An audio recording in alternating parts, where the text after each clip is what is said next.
Super professional intro with no music so I don't get copyright struck. Struck. Yeah! Hello there, and welcome to the tour of the first run Hover Vehicles 14 Hover Extractor.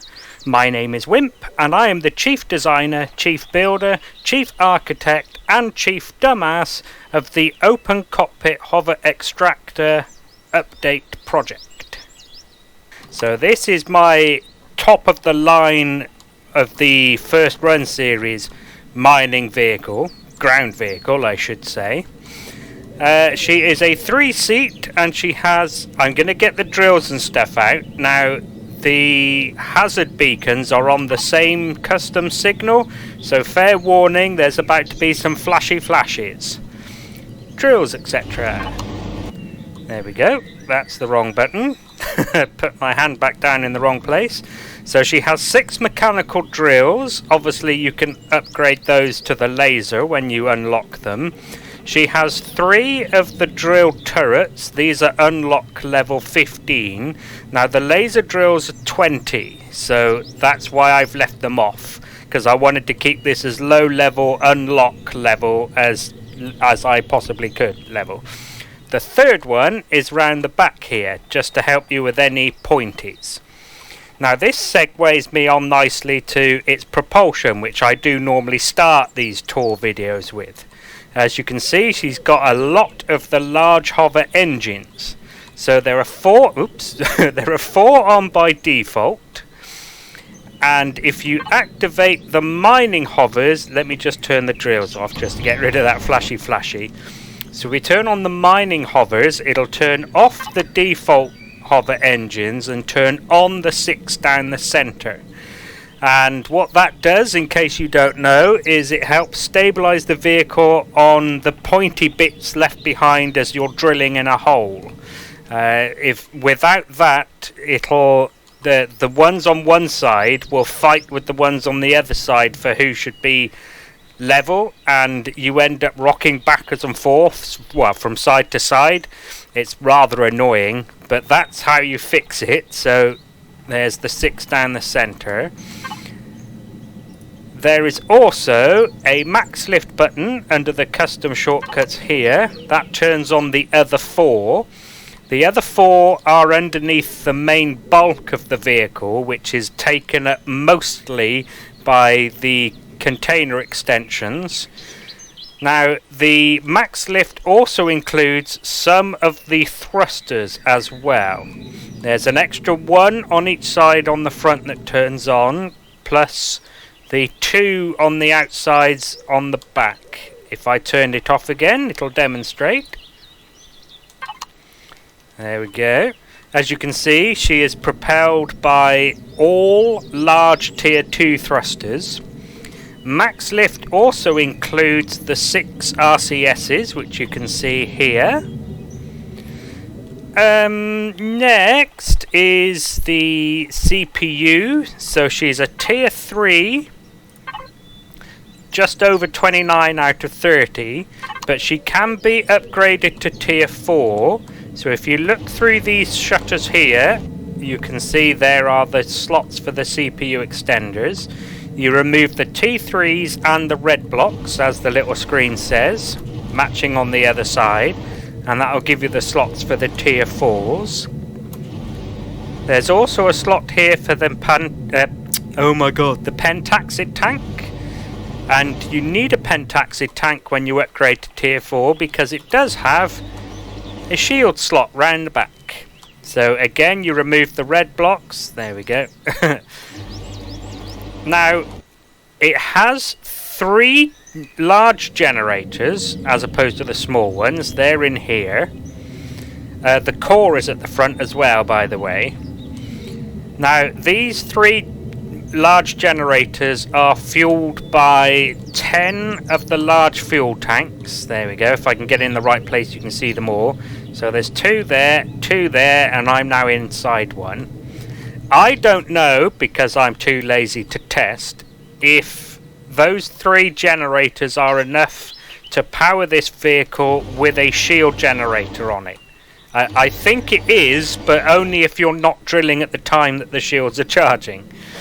But just in case you need more power, or of course anything else you want to expand, there is some slots here that are 2x2x1 blocks in size. Same on the other side. Now I sort of wish I'd thought about it when I was building, but I didn't because I'm a muppet.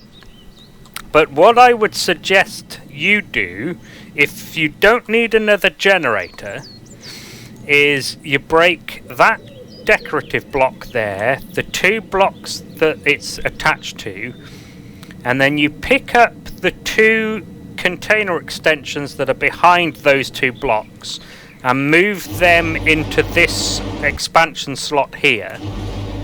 That'll then give you a space here for 2 more thrusters. That would give you larges if you don't mind the nozzle sticking out, or mediums if you want it to be flush with the hull. But that'll help improve the strafing thrust.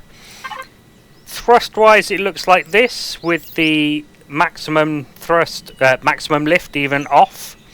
When you turn it on, it looks a bit more like that. Now obviously when you're full of stuff that will worsen, but you know, that's better than not having a max lift at all. Let's have a look at the weapons. She is armed for self-defense. She has 4 Gatling turrets and 2 Gatling guns, so that you can defend yourself from or clear any drones that may be defending a deposit. As you can see, there is also a harvester module just in case you need to clear out any trees as well, which I find is just a problem as you're digging into the ground. If there's normally if there's a tree over the bit you want to dig, you can normally just move to the side a bit and then there's no tree there now. But I had it a few times where as I'm coming up out the ground, especially if I couldn't use the same hole I went in because I couldn't turn around if I left it too tight or whatever, then digging up out of the ground, sometimes I would come up under a tree, so that helps with that. What else do I need to show you? So 2 fridges, 2 armor lockers, 2 O2 stations which are fed with 4 oxygen tanks for your breaths. Whoops, missed. There we go. There is, of course, a detector, and you may have spotted the Wi-Fi earlier on. It's there. And it's got a little bit of storage for your personal things, so multi-tool charges and small arms ammo, that kind of jazz. The storage of the vehicle itself, though, has a 3,000 ammo container and a 13,000 SU ore and wood container for bringing home your ores and stuff. I think that is about it. Let me just have a quick look around. I mean, you can see the jump boosters there. There's 3 of them. Yeah, I think that's it. I'm going to land it quick and show you what it's like to walk up those little slopes. And then I'll give you a quick performance handling test thingy. Right, so you will need to jump up that, but that's going to be true of any vehicle. Now these are walk-upable.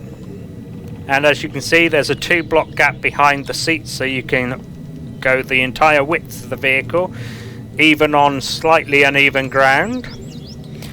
Right, handling wise, I'm going to turn on my pilot mode. I'll also turn on my HUD, there you go, so you can see I've done it. This is how she handles with max lift off. Not bad, but turning it on when you're empty, boop. Yeah, much more maneuverable and agility-able.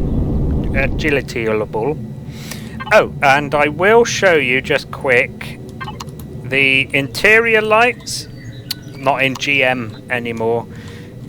There's one there and one over the other side that look like that. And there are some ground lights, again one there and on the other side a matching one, just for lighting up the area around the vehicle.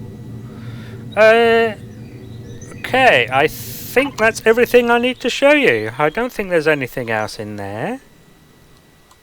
No, I believe that's everything.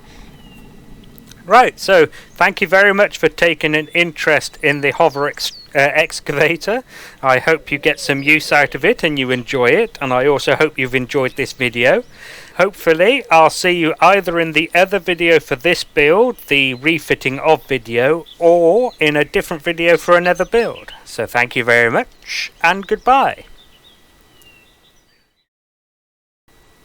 Super professional outro! Just to give you time really to remove this video from your watch later list or something.